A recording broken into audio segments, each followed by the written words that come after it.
Hello everyone, welcome back to our channel. हमारी आज की वीडियो का टॉपिक है नारी शिक्षा पर निबंध। तो फ्रेंड्स, यह निबंध हम प्रभावशाली तरीके से स्लोगन्स के साथ और हेडिंग्स के साथ लिखने वाले हैं। चलिए निबंध लिखना शुरू करते हैं। तो निबंध की शुरुआत हम स्लोगन के साथ करेंगे। हमारा स्लोगन नारी शिक्षा के महत्व को बताता हुआ होना चाहिए।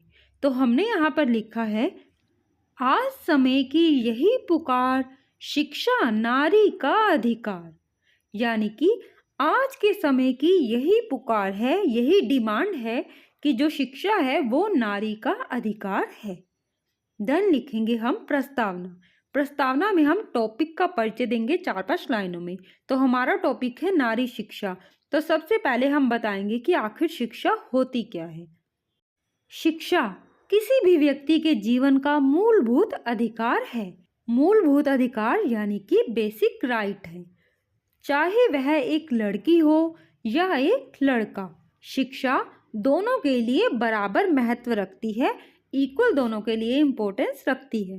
देन आगे लिखेंगे, शिक्षा की कोई सीमा नहीं होती। यानी कि जो शिक्षा है वो बियॉन्ड द लिमिट्स होती है, उसकी कोई सीमा, कोई लिमिट नहीं होती। शिक्षा हमारी आत्मा को प्रकाशित करती है और सही और गलत के बीच का अंतर समझाती है। देन आगे लिखेंगे, शिक्षा हमारे जीवन की एक मूलभूत आवश्यकता है। यानी कि एक बहुत ही जरूरी हमारे लिए एक रिक्वायरमेंट है शिक्षा। देन नेक्स्ट हेडिंग डालेंगे, नारी शिक्षा का महत्व, कि आखिर नारी शिक्षा का कितना महत्व है। एक स्त्री अगर शिक्षित होती है तो वह हमारे समाज के लिए कितना महत्व रखेगी। महिलाएं हमारे समाज का आधार हैं। यानी कि हमारे जो सोसाइटी है उसका बेस है महिलाएं। वे राष्ट्र और समाज के हर एक पहलू को ताकतवर बनाने में एक महत्वपूर्ण भूमिका अदा करती हैं, एक इम्पोर्टेंट रोल निभाती हैं। कोई भी राष्ट्र ताकतवर और सशक्त तभी कहलाएगा जब उस राष्ट्र की महिला ताकतवर होगी, सशक्त होगी और सुरक्षित होगी। हमारा समाज जिस महिला से जन्म लेता है उसी महिला को शिक्षा से वंचित रखता है। नारी शिक्षा को बढ़ावा देना, इसको आगे लेकर जाना उतना ही आवश्यक है जितना आवश्यक सांस लेने के लिए ऑक्सीजन है। यानी कि हमें सांस लेने के लिए जिस प्रकार से ऑक्सीजन चाहिए होती है, ऑक्सीजन के बिना हम सांस नहीं ले पाते हैं, उसी प्रकार से अगर समाज की नारी शिक्षित नहीं होगी तो समाज भी आगे नहीं बढ़ेगा। नेक्स्ट हेडिंग डालेंगे, भारत में नारी शिक्षा। हमारे भारत देश के पास बहुत से महिला नेता होते हुए भी आज देश के किसी न किसी कोने में महिलाएं और लड़कियां शिक्षा से वंचित हैं। मीन्स कि देश के हर एक कोने तक शिक्षा अभी भी नहीं पहुंची है। भारत की स्वतंत्रता के बाद से ही महिलाओं को केवल घर संभालने हेतु ही उपयुक्त समझा जाने लगा। उन्हें उच्च शिक्षा से वंचित रखा गया। यानी कि उन्हें थोड़ा ही पढ़ाया गया, हायर एजुकेशन उन्हें प्रोवाइड नहीं कराई गई और लड़कों की शिक्षा पर अधिक से अधिक ध्यान दिया गया। परिणाम स्वरूप बहुत कम ही महिलाएं पढ़ लिखकर आगे बढ़ पाई। अधिकतर लड़कियां थोड़ा बहुत ही पढ़कर विवाह के बंधन में बंध गई। यानी कि उनकी मैरिज करा दी गई। हालांकि आज हालात कुछ बदले हैं, आज लड़कियों को पढ़ाया लिखाया जाता है, लेकिन कहीं ना कहीं फिर भी लड़कों के मुकाबले उनकी शिक्षा को कम ही महत्व दिया जाता है। देन नेक्स्ट हेडिंग लिखेंगे, नारी शिक्षा को प्रभावित करने वाले तत्व, कि आखिर कौन कौन से तत्व, कौन कौन से फैक्टर्स हैं जो नारी शिक्षा को प्रभावित करते हैं। महिलाएं समाज का एक अहम हिस्सा है। आज महिलाओं की शिक्षा को प्रभावित करने वाले बहुत से तत्व समाज में मौजूद हैं।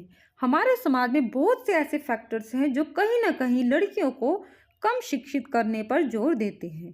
तो हम आगे लिखेंगे, आज एक लड़की कितना शिक्षित हो पाएगी यह उसके परिवार और जिस समाज में वह रहती है उस पर डिपेंड करता है, उस पर निर्भर करता है। यही कारण है कि कोई लड़की तो बहुत अधिक पढ़ लिख कर कामयाब बन जाती है तो कोई घर तक ही सीमित रह जाती है।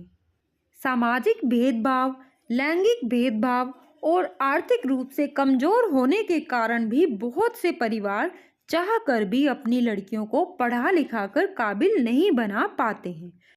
रीज़न कोई भी हो, सोशल हो, जेंडर डिस्क्रिमिनेशन का रीज़न हो, या फिर जो फाइनेंशियल तौर पर कमज़ोर होते हैं परिवार, किसी भी रीज़न से वो चाह कर भी अपनी लड़कियों को पढ़ा लिखा नहीं पाते हैं। लास्ट में हम लिखेंगे उपसहार। उपसहार में हम पूरे निबंध को कंक्लूड कर देंगे, उसका निचोड़ जो है वो लिख देंगे। महिला शिक्षा शुरू से ही एक अहम मुद्दा रही है, जो दुनिया भर के नेताओं को चर्चा करने हेतु विवश कर देती है। मीन्स हमारे जो नेता हैं वो महिला शिक्षा के टॉपिक को उठाते तो हैं, इस मुद्दे पर चर्चा जरूर करते हैं, लेकिन कोई हल नहीं निकाल पाते हैं। जब बात एक महिला को शिक्षित करने की आती है तो लोग अक्सर लापरवाह हो जाते हैं। लोगों की रूढ़िवादी मानसिकता, जो उनकी कट्टर सोच होती है, एक लड़की को शिक्षित करने और उसे अपने हिसाब से जीवन को जीने नहीं देती है। अतः सरकार और हर एक घर परिवार की यही कोशिश रहनी चाहिए कि आखिर एक बालिका को, एक लड़की को बेहतर शिक्षा उपलब्ध कराई जाए, जिससे उसके भी सपनों को पंख मिल सके और वह भी अपने जीवन को एक आदर्श तरीके से जी सके। तो फ्रेंड्स, इस तरीके से आप नारी शिक्षा पर एक प्रभावशाली निबंध लिखेंगे और लास्ट में हम 2 पंक्तियां निबंध को कंक्लूड करती हुई स्लोगन की फिर से लिखेंगे। हमारा स्लोगन है, धरती पर है स्वर्ग वहाँ, नारी शिक्षित है जहाँ। मीन्स कि जहाँ की नारी शिक्षित होती है वहाँ पर धरती पर ही स्वर्ग होता है। तो फ्रेंड्स, इस तरीके से आप नारी शिक्षा या स्त्री शिक्षा पर एक प्रभावशाली निबंध लिख सकते हैं। आई होप ये वीडियो आपके लिए हेल्पफुल रहेगी। वीडियो अच्छी लगे वीडियो को लाइक, शेयर, चैनल को सब्सक्राइब जरूर करें। धन्यवाद।